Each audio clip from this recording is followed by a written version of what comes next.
Joining us now to dissect the geopolitical and economic impact of all of these headlines, Council on Foreign Relations Director of International Economics, Benn Steil, as well as the Wall Street Journal senior economics commentator, Greg. But good to have both of you here. Ben, I made the mistake of printing the list of tariffs from USTR, 205 pages. And what's different about this list is we recognize a lot of products. There's a ton of fruits and vegetables, a ton of fish, salmon, and tuna. We didn't even know we import all this stuff from China.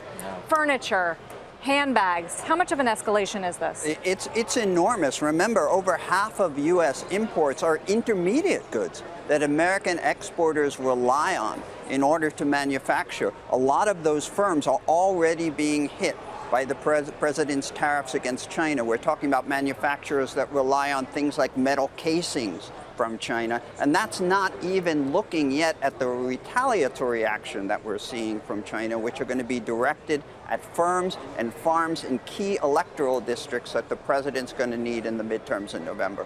What's also different about this one, Greg, is that U.S. consumers are no longer immune. The Trump administration has been careful with other lists to not include basic consumer goods.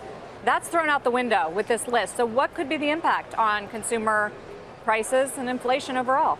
Well, you're right. Some of this is going to find its way through to the final consumer. There's a couple of caveats, though. One is that there is still some margin for the importers and the manufacturers to absorb the tariff. And also, don't forget the dollar's been going up and the Chinese yuan has been going down, partly as a result of this trade conflict. That currency movement also offers some room to absorb the tariff impact. Sarah, I think the bigger consequence here is that we're seeing escalation of the trade conflict, and yet no off-ramps. The Chinese and the Americans, they're not talking to each other. So it's increasingly looking like this is going to be a long-lasting and possibly permanent state of affairs. Yeah, there's a lot of discussion about whether or not there are back-channel negotiations, Greg, that we're just not aware of. But have you seen any indication that that exists in any form right now? They're still talking, Carl. I'm quite sure of that. But I think you have a couple of issues. One is that the Trump team, as you know, is somewhat divided on the right way forward. Another issue is that nobody's really sure what the president's own bottom line is, what can he accept, and so forth. And I think that whereas there are deliverables on NAFTA that sort of like do hold out the possibility of a deal, with China, we're basically asking them to change their entire economic system. No more Communist Party control over things like cybersecurity and antitrust. And those are the kinds of things I think China can't deliver. That's why I'm more pessimistic that there is a positive outcome waiting in the wings here.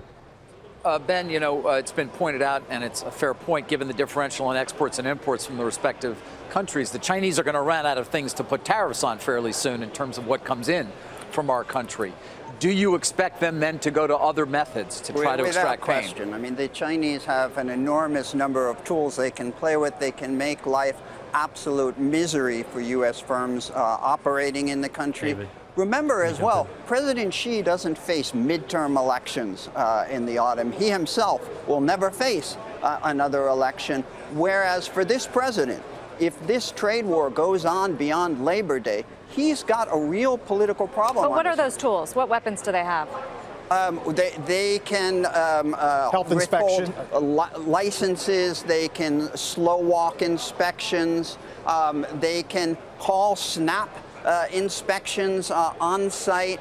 They've already got Communist Party cells in a lot of foreign firms operating in China. So there are an enormous number of tools here.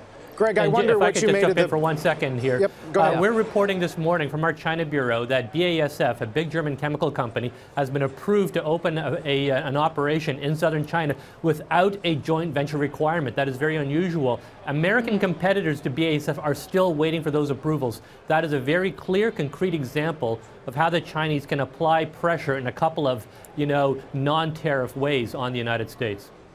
Greg, given your expertise in economics overall, I know you had an interesting piece earlier this week that indicated that exporters will suffer in this kind of back and forth, which is somewhat surprising. Is it really going to have an impact overall on economic growth if we continue down this road?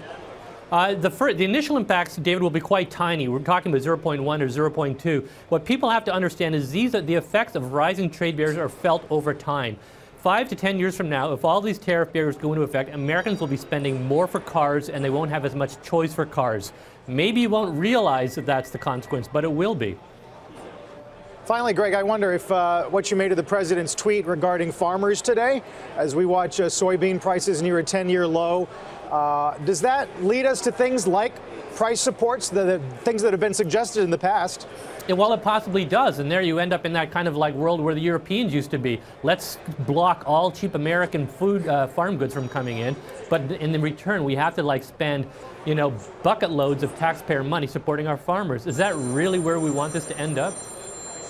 Well, Ben, on the subject of where it ends up, final thought here. I mean, what are your expectations at this point? You know, the big problem is we're fighting this trade war on multiple fronts. It's not just against China. The U.S. is in a trade war with its NAFTA partners, with its EU and NATO allies, and on so many different issues, from cars to the Iran deal and sanctions to climate change. It's going to be very difficult to start unraveling all these. So it's not clear where the president's going to be focusing his energies. Very quickly, getting some headlines from House Speaker Paul Ryan says he does not think tariffs are the right way to go, but China engages in unfair trade practices. Do you have any expectations that Congress, the Republican Party, who traditionally believes in free trade and not in taxing goods, will try to stop him? They're going to try, but they've backed off from the possibility of using legislation.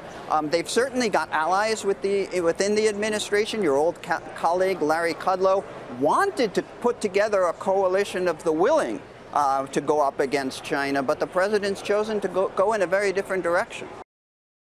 Hey there, thanks for checking out CNBC on YouTube. Be sure to subscribe to stay up to date on all of the day's biggest stories. You can also click on any of the videos around me to watch the latest from CNBC. Thanks for watching.